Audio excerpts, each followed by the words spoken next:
special type of cerebral cells.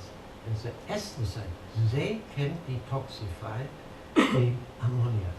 The ammonia of the brain, not for the candida. But now the problem is the following. It is that the first cells of the brain which degenerate, these are the astrocytes. Now you have the contrary process. Here, lower level of astrocytes, no detoxification of ammonia, and a rise of ammonia produced by candida. Yes, that's it. And do you remember, did we speak about acetaldehyde? Sure. Sure? No problem. Yes. Here, the candida, when there is a candida infection, then is their metabolism composed of several compounds. And one compound is acetaldehyde. Yeah. Oh, thank you. And the chemical form too, huh?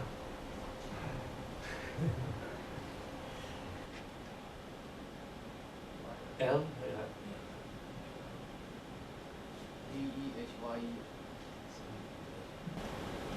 H. Acid, L, and H instead of Y. Instead of Y. Aldehyde. Acetaldehyde, and it is a very small molecule to very small. Yes, acid. 这乙醛啊，醛啊，甲醛啊，这它啊，这是乙醛甲醛。I will do it. 乙醛啊，乙醛啊，在那个乙醛里面城市就有了。是啊，是乙醛啊。formaldehyde 还是甲醛？formaldehyde 这个是乙醛。And now the chemical form you have to write down too. In your program, in the dementia program, have this item. Mm-hmm. Yes, but chemical. Oh, chemical. Yeah. See? 在他的 dementia test kit 里面就有这个，这是他厉害。 Everybody, that's, oh. That is the chemical form, but it is not necessary to keep it in mind. Yes. No. And when the people is angry on me and they don't go conform with me, then I ask them, please write down the chemical form, and then they will be silent. So that, yes. Acetaldehyde. What does aldehyde? What? Oh.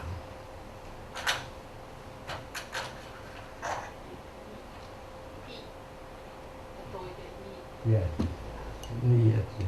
Yes. What does acetaldehyde? Acetaldehyde has a special affinity. Most people, I think all of us here, the present people, has two halves of the brain, left part and right part, and that they represent emotion and ratio and emotion. Yes, and they are linked together, the both halves. How do you call it? Corpus callosum. I don't know yet. Yes, you understand. Corpus callosum. And this acetaldehyde has a special affinity to the corpus callosum. And what is the consequence? There will be a disintegration of emotion and ratio. And there is chaos in our thinking, and that is a main factor too. And you test it. That's it. Now we can do it. So And so we can go on, and that is not a very new problem. That is a problem of our daily work, testing the system analysis, and additionally to that, here the dementia tested. But it is not the decisive point. Wo habe ich mein immer? Oh, it's always the same. Yeah, and wheat gluten. Wheat gluten. We didn't have the possibility to speak about or enough time to speak about wheat and cereals in common. And a central problem of the cereals is that they can pass against the blood-brain barrier, and they can do a lot of harm. As I told you yesterday, they have no celiac disease. They have no corn disease that is linked with wheat. But they have problems with the brain. Brain. There is no Alzheimer patient without an intolerance of cereals. And they lead to aggressiveness here. The proteins of wheat, that is really wheat gluten filter cerebral areas. And that we call it is allergotoxic encephalopathy. Allergotoxic encephalopathy. And then you put wheat and gluten into the honeycomb, both. At the moment it is not so interesting. And then we filter against here the tested cerebral areas. We start with testing them. And here, aluminium, that is not, yesterday we had an aluminium burden, and Alzheimer tested positively too. And here she must do something against the progression of Alzheimer. It may not be present, here's Alzheimer, but there is a tendency, and now you can intervene with her. And since it's candida, we couldn't do that here, testing ammonia and cerebral area, but all the areas of the brain that were stressed, nearly all. Only two were not stressed, and here environmental toxin, the ammonia and aluminium. That is not so frequent. Not so frequent aluminium. And yes, brain toxic. Aluminium more than lead. Lead only with children. Think when there is a retardation with children, retardation in school, or even in motion and so on. It can be lead. And here I must underline cadmium, mercury, yes, and lead. And you keep it in mind.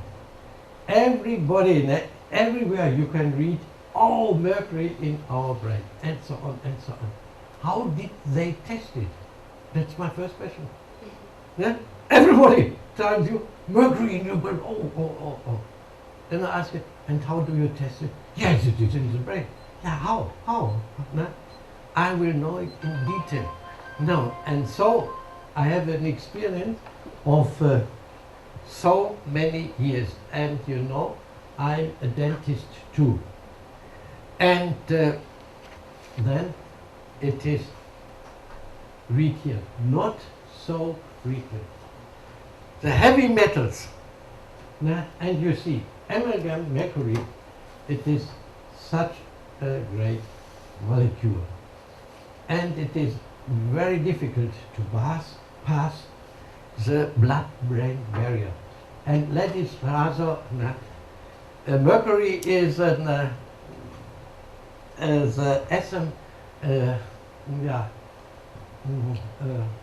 burden is of oxygen is 16.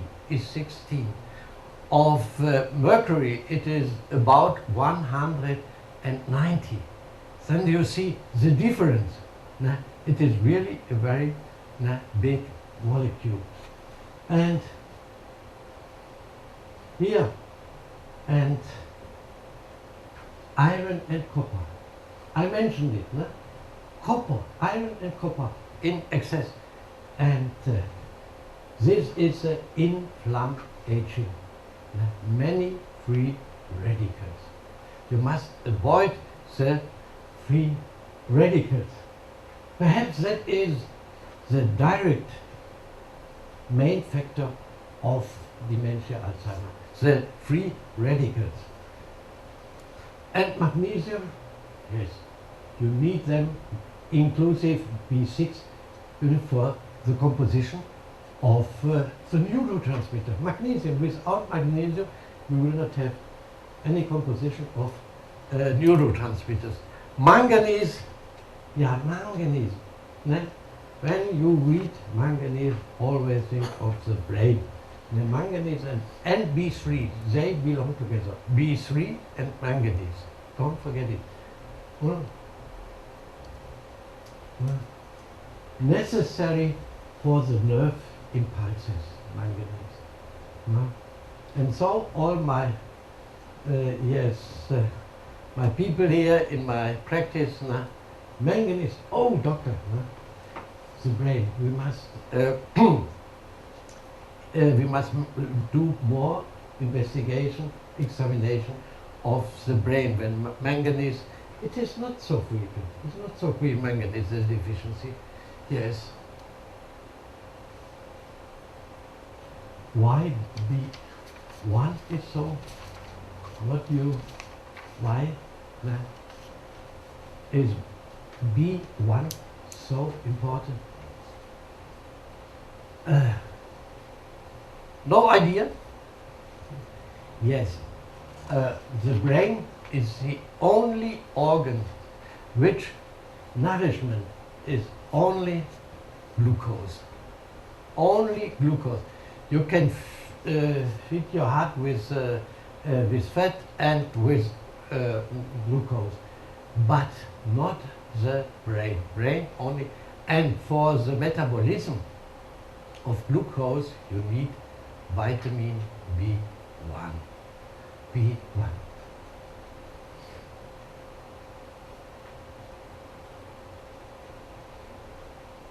And yes, glucose. And then it is not so easy to do. You can determine the level of glucose in every area of the brain.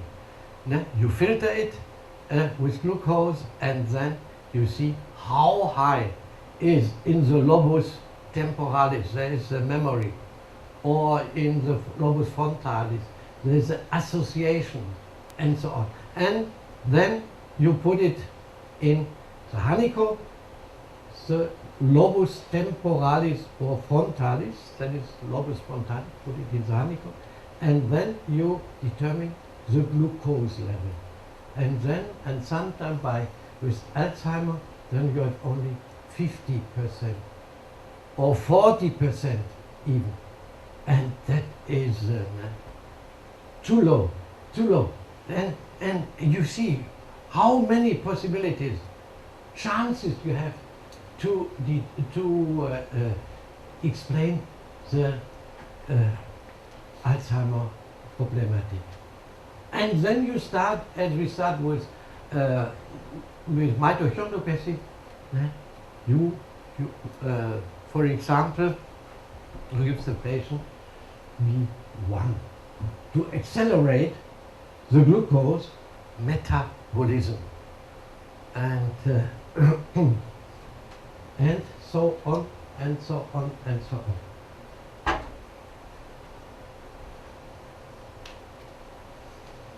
Here, DMAA is especially necessary. DMAA, D-methylaminoethylene.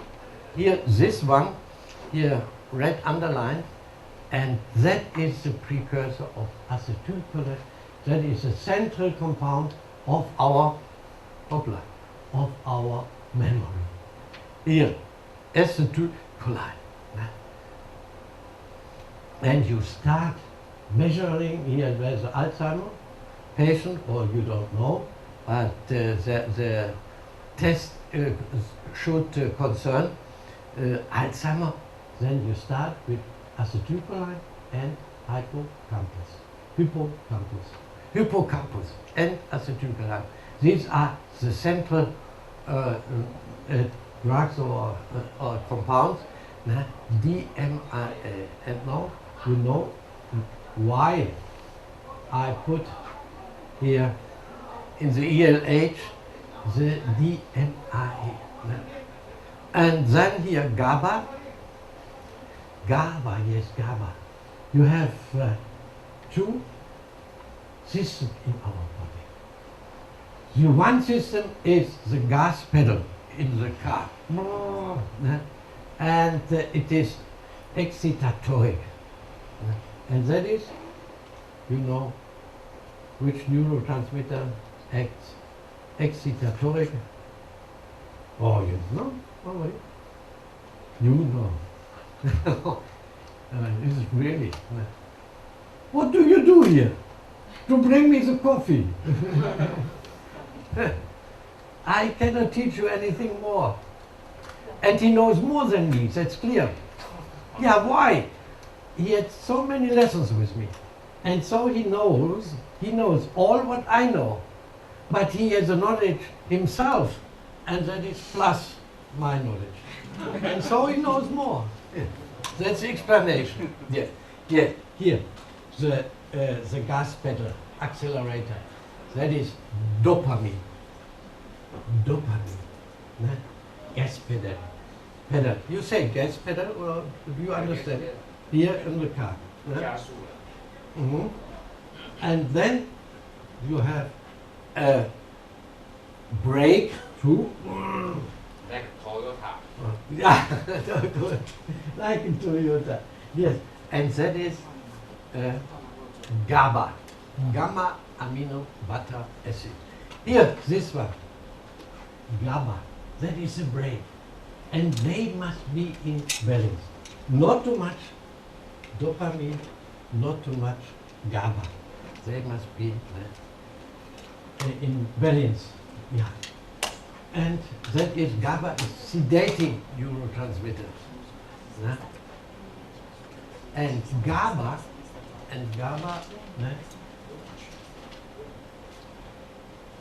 will deplete. Amalia. You mean gas pedal for dopamine for gas pedal and GABA for brake, right? So Yeah. that's the cycle happen to brake or the system. It's like balance, right? Yes, there must be in a balance, but that's for what? For brain, for memory? So no, for action. For action? For action and so on, and So you get with too much dopamine, you get nervous. Yeah, not just for brain, for the whole body. For the whole. Who has the highest portion of dopamine? I tell you, that was, I measured him some months ago. What do you guess? The dopamine is associated with discovering and with curiosity, with and the engineers, they invent always new things and new superfluous things, and that is dopamine curiosity. They discover strange countries and so on. And therefore I measured who. It was Columbus. He had the highest level. Do you know Columbus? 这个是他最高的，他的。Because he discovered America. Yes, and so he was full of curiosity. And that is, I measured him, it is correct. And then there was a statue with colon, and so I measured him. Probably you. Yeah, thank you. It's too nice. Too nice. And yes, and that is dopamine. Dopamine. And here, GABA is just the opposite. But we must have more of dopamine. But when we have the time, I will show you the properties of the neurotransmitters. Then because they have an impact on the psyche and on the body. So that could be GABA and dopamine should be the diurnal reason. That's what you mean, right? Diurnal, like Yeah. during the daytime, the dopamine. That is, we cannot say that the level is. It doesn't depend on the day and night. It is not so decisive. Not so. But we go on, and when I give you perhaps another transparency, and then we can explain it in a better way. Here, you tested in my ELH, you tested SAM, S-adenosylmethionine is the correct name, and here we saw some, when you test some in deficiency, there is a burden of environmental things, but it is our body own antidepressant. Our body own. Yes, the nature knows there are some periods of depression. The husband or the wife will die, or there is a war, and so on and so on, and the consequence is a sort of depression. And what does the liver do? The liver will produce some, and this some has an antidepressive property. Body on antidepressive. You don't need Valium or like that. You must enhance your liver. And here glutathione, you know, also in the brain, glutathione. And yes, here you have kava, anxiolytic effect, and environmental toxins. Yes, really, the brain attracts really the environmental toxins. Always the main target of the environmental toxin, I repeat it again and again, is the brain, not the viruses, not the bacteria. And when, not the entire brain. And here it is, perhaps it is interesting, we mentioned it yesterday, I think. Here, rubeole, distemperinum, morbillinum, German measles, morbillinum, German measles, and and we think that German measles is a precursor. It doesn't matter, the infection or the vaccination. It's the same for the body. Vaccination or infection. And then it is one point of multiple sclerosis. Test morbillinum, test measles, and here, nobody knows. And you will find with 50 years, with 60 years, you find a burden of measles. And this temperinum, you remember, that was the infection of the dog, the foam before the nose, and then it is